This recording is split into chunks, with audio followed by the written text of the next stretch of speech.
खडकवासलामध्ये आमचे भीमराव तापकीर आमचे आमदार यांच्या मतदारसंघामध्ये आता भारतीय जनता पार्टीचे संघटनेची बैठक होत आहे। विधानसभेतील संघटनेच्या सगळ्या पदाधिकाऱ्यांना मी भेटत आहे।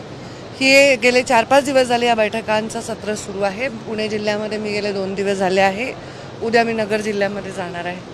तर संघटनेच्या कार्यकर्त्यांमध्ये उत्साह वाढावा, त्यांच्याशी संभाषण व्हावं, त्यांच्याशी चर्चा करून येणाऱ्या विधानसभेमध्ये जास्तीत जास्त कार्यकर्ता ॲक्टिव्हली काम करेल आणि जास्तीत जास्त मताधिक्याने आमची प्रत्येक जागा महायुतीची निवडून येईल याच्यासाठी हे आम्ही एक प्रयोग भाजपाने केलेला आहे। आणि मी एकटी नाही तर अनेक नेते आहेत ज्यांना 10-10, 15-15 मतदारसंघामध्ये दौरे दिलेले आहेत। महायुतीबाबत जागा वाटपाचा निर्णय कधी होईल आणि कसं? महायुतीबद्दल जागा वाटपाचा निर्णय महायुतीचे प्रमुख नेते बसून ठरवतील।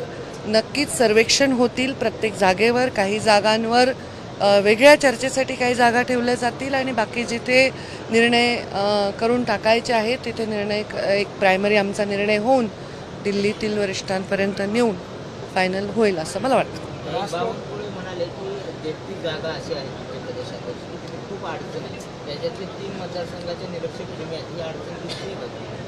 हे पण अडचण या मला नाही माहिती बावनकुळे साहेब काय म्हणाले। अडचणीचा विषय नसून चर्चेचा विषय आहे। अडचण काहीच नाही आहे। ज्या पक्षांमधनं महायुतींमधनं अनेक लोक निवडणूक लढायला तयार आहेत ही स्वागतार्ह गोष्ट आहे। अशा वेळी एक निर्णय घेणं याच्यासाठी एक थोडा वेळ द्यावा लागणार आहे असा तो विषय आहे। थँक्यू। तुम्ही काल मराठा आरक्षण संदर्भात बोलले की काही नेगेटिव्ह सेट केलं जातं, राष्ट्रवादी शरद पवार मी असं काही बोलले कालच्या बैठकीत नाही। आरक्षण संदर्भात भाजपच का दिसते, भाजपने मराठा आरक्षण? माझ्या बैठकीत मी जे बोलले ते बैठकीचा अंतर्गत विषय आहे। तो माहिती तुम्हाला कोणीतरी सांगून त्याच्या पद्धतीने पण प्रश्न विचारतात तसं काहीच चर्चा झाली नाही। फेक नरेटिव्ह जे लोकसभेमध्ये झाले की संविधान बदलणार आहे भारतीय जनता पार्टी, अशा फेक नरेटिव्हच्या विषयी मी मार्गदर्शन केलेलं आहे। आणि मी हे जरूर म्हणलेलं आहे की भारतीय जनता पार्टीची सरकार आलं, जेव्हा भारतीय जनता पार्टीचे मुख्यमंत्री होते तेव्हा आम्ही पहिल्यांदा मराठा समाजाला आरक्षण दिलं, ही स्वागतार्हच गोष्ट आहे। तर त्यामुळे आरक्षण नाही मिळालं याची जबाबदारी संपूर्णतः ही आत्ताच्या ज्यांच्या कोर्टामध्ये कमी पडल्याने गेलं आणि ह्या सगळ्या प्रवासामध्ये गेलं, ह्या सगळ्या गोष्टींवर चर्चा व्हायला पाहिजे। त्यामुळे भारतीय जनता पार्टी ही आरक्षणाच्या विरोधात आहे अशी कुठलीही भूमिका ही चुकीची आहे।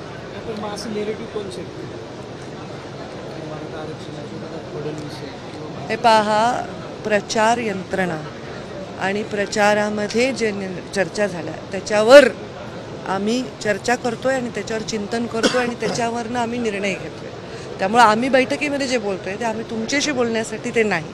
तुम्ही ती माहिती घेऊन आम्हाला जे प्रश्न विचारताय आणि कोण करताय हा प्रश्न विचारताय, हा प्रश्नच मुळामध्ये अत्यंत न उत्तर द्यावा असा आहे। विरोधक करताय तुम्ही राज्याचे नेते तिसरी आघाडी करतायत संभाजीराजे, ते म्हणतात की मराठा ओबीसी आरक्षणाची स्पष्ट भूमिका महायुती घेत नाही, महाविकास आघाडी घेत नाही, त्यामुळे आमची तिसरी आघाडी यशस्वी।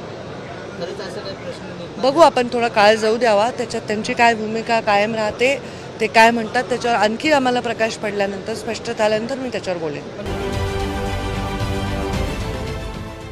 देश विदेशातील प्रत्येक घडामोडींचे लाईव्ह अपडेट मिळवण्यासाठी आता साम टीव्हीच्या सर्व सोशल मीडिया प्लॅटफॉर्मला लाईक, फॉलो आणि सबस्क्राईब करा। तसंच सर्व नोटिफिकेशनसाठी बेल आयकॉन प्रेस करायला विसरू नका।